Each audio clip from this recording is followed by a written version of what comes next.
Hey everyone, Jonathan and Molly here, and welcome back to Savoring the Magic. That's right. So today we are back in Epcot and we are continuing our little excursion around World Showcase, which means that we are officially in France. So join us on this international excursion.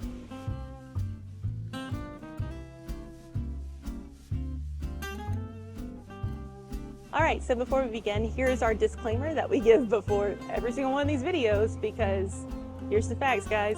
Jonathan and I, we are not fluent in French, so we will mispronounce things. We're doing the best we can. Just, bear with us. So with that out of the way, France is obviously one of the 9 pavilions that debuted with Epcot here in 1982. Most of the pavilion is obviously based on Paris, but most specifically in the beautiful age from 1850 to 1900. This was the period that Baron von Haussmann ruled the master planning of the city and imparted an aesthetic that arguably makes Paris one of the most beautiful cities in the world. This was known as the Grand Design, which specified the elegant mansard roofs and dormers that are so characteristically Parisian. Additionally, buildings were limited to 7 stories, which created a more comfortable pedestrian environment. Also, in case you were like us and did not know what a mansard roof was, hold on one second. It has 2 slopes on each of the 4 sides. The lower slope is steeper than the upper, and it takes its name from the architect Francois Mansard, who worked in Paris in the mid-1600s. The more you know. Now there are obviously tons of detail around the pavilion that convey the essence of France. Obviously we have some of the architectural choices that we just mentioned. We have the sidewalk cafe, the prevalence of water fountains, the arcade entrances, the covered kiosk, and La Petite Rue, the walkway to the rear of the pavilion, which takes its notes from provincial France. And then of course there are the areas that are based on specific locations in Paris. Most notably, of course, is the Eiffel Tower. The Epcot Eiffel was constructed using the original blueprints from Gustave Eiffel, but at 1/10 the size. All the details are scaled down appropriately so that no little piece would spoil the illusion. The only thing not built was the lower reaches of the tower, because visitors would never be able to see that due to sight lines. So the Epcot Eiffel is only 103 feet tall. The use of forced perspective makes the Epcot Eiffel look much taller than what it actually is, and it helps provide the illusion that it's about a mile away, and it definitely is not. So there are a variety of stores. We're going to kind of show you some of them, but there is a really cool one right here as you exit Les Halles, because they have artwork, which if you know us, you know that we love a piece of art. And these are so pretty. Gorgeous. And for reference, this is like $30. Not too bad for what it is. No, not at all. And then they have like some smaller ones as well, and those are 20. It's not bad. But kind of a more unique, actually French kind of. And non-necessarily Disney item. Yes, non-Disney-fied souvenir. Occasionally we do find them, so. France is one of the better pavilions for that, I It think. is. In Japan. Yes. With an example of not a non-Disney-fied thing, you can get the Eiffel Tower with Mickey. From this reference, it appears to be Godzilla version of Mickey. Yes, new Mickey. You're welcome. It seems like this should be in the Japan. We're gonna have him that much bigger, but it's fine. It's fine. Mickey is now 103 feet tall. Right. And if you are looking for some French goodies, also in this store, which the name has escaped me. Oh my goodness, I also just realized that they have a Stitch over here with the Eiffel Tower. Why? Does Stitch feature a Disneyland Paris? I don't know. He's Hawaiian. Did they not know? Well, I mean, This guy technically he's an isn't alien, sure. but he's No technicality. but that's what I'm talking about. And all these look incredibly good. Oh, Jonathan, this looks like you. Ooh, dangerous. Okay, we won't get any of these today, but guys, maybe one of these days we'll do a haul of snacks from some different pavilions and just go for it. A French butter cookie sounds like something that would be appealing to me. All of this sounds appealing. Who are we kidding? Oh, that's pretty. I should be very careful. It's the World Showcase. It's very pretty. That is somehow only $16.99, and it does seem That's a bargain. In this that thing is particular neck of heavy. the woods. You could take someone out with that. Also, obviously, there's a store attached to Les Halles as you come out of the theater for either the Beauty and Beast sing-along or Impressions de France. As you would imagine, there are Belle-themed things in here, and not just Minnie either. Yeah, they have some non-Mickey related stuff as well, like the small France flags, the hats, and then there are these little tiny Eiffel Towers. There are also bigger Eiffel Towers. I just happened to pick up the tiniest one to show off what I'm talking about. Hey, look, there they are. All shapes and sizes. Shapes and sizes and colors and bedazzlement, in fact. In terms of other real inspirations, we have the bridge into France from the United Kingdom, which is a replica of the original Pont d'Arc, a pedestrian bridge across the Seine, which was torn down and replaced in 1970. Also, in general, think of the bridge as a clever way to symbolize the crossing of the English Channel. The fountain is a miniature of the Fountain of Warsaw in Paris. The Palais du Cinéma, which houses Impressions de France and the Beauty and the Beast sing-along, is inspired by the palatial Château de Fontainebleau. Les Halles, the counter service location, is based on the Parisian fresh food market of the same name, while the exterior, the seating area, and the gift shop are designed to look like a typical French train station. The unusual petal-shaped glass covering over the arcade to the left of the Plume Palais is a recreation of the Porte Dauphine station entryway of the Paris Metro. The original archway was designed by Hector Guimard, who is widely considered to be France's most important Art Nouveau architect. And lastly, the park bordering the canal overlooking the International Gateway is inspired by a Sunday afternoon on the island of Le Grand Jatte. Tell me that dress is not beautiful, though. It's very pretty. I don't think that's available to purchase, but No, probably not. If it was, I couldn't afford that, so it wouldn't matter. it's really a moot point. Yes. Oh, now you can see it up close, though. This has now become a video about this dress. I'm really sorry. That's right. The dress that's not for I sale. mean, French fashion, it is a thing. So.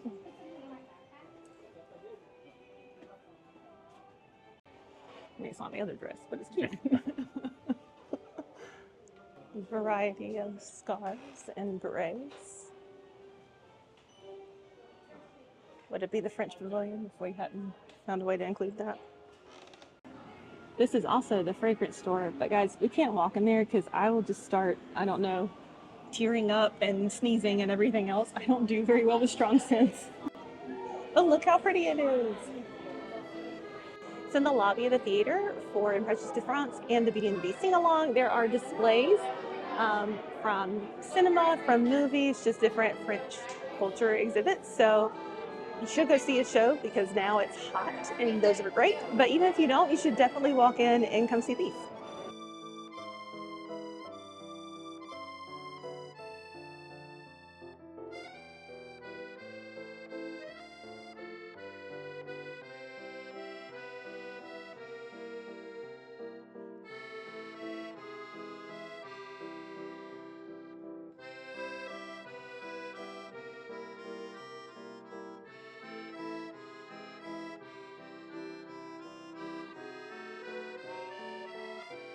Whenever it comes to food, there is no shortage of that in the France Pavilion. We have Le Chefs de France, which is one of the main eating establishments. It is a sit-down, a reservation kind of deal, but it is one of the first things you see whenever you enter the pavilion. On the backside of Chefs de France, we have Monsieur Paul, which is the signature dining option in France. Behind that, we have Les Halles, which is the patisserie.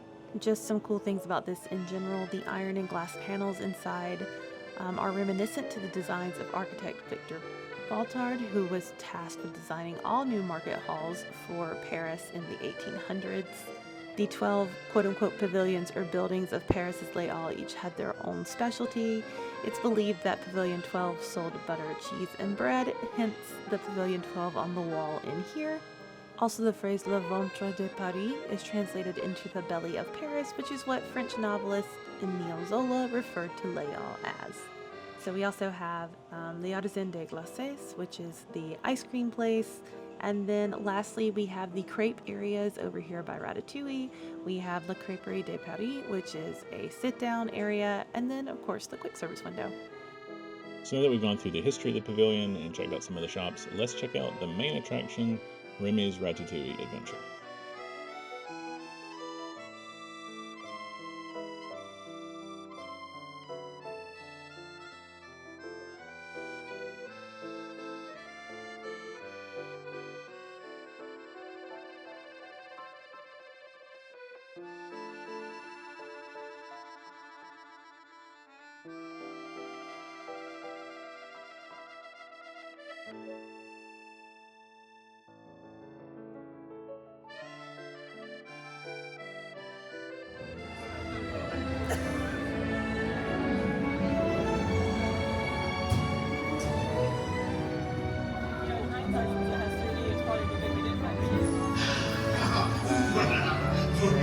Venez, suivez-moi, je vous prie. The chef Remy is waiting for you. This way. Qu'attendez-vous?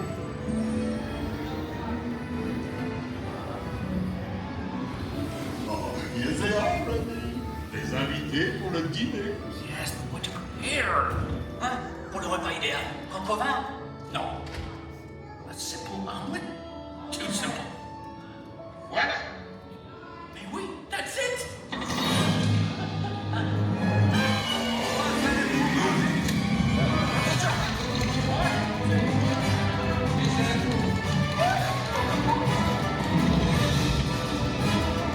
Poussez-vous de là!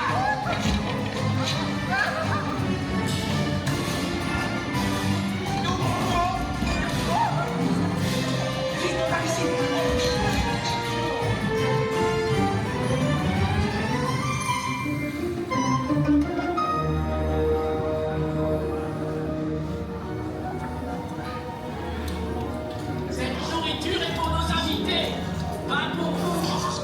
Hey guys, the food is for them, not you. You.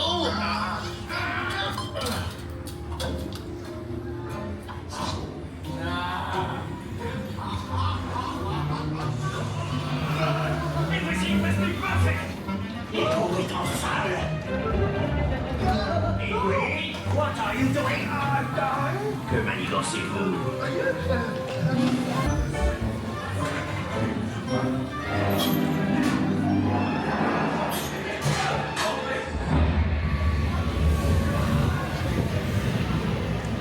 Forgot about the walk.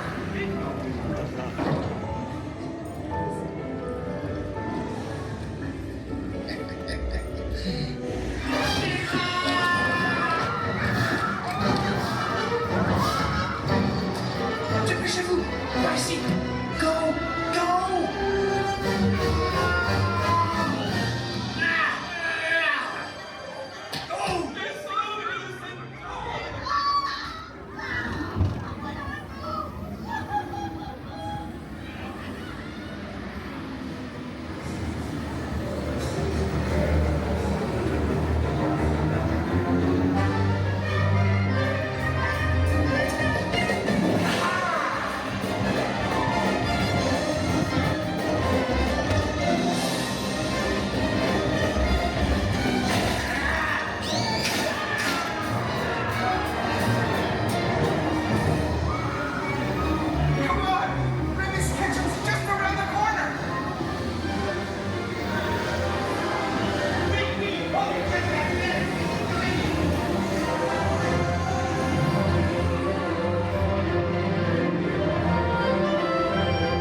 serez toujours les bienvenus chez Remy.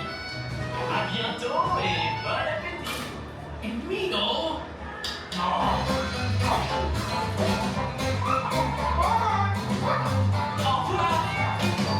And for you, ain't this way? You are always welcome at Bistro Chez Remy. Au revoir.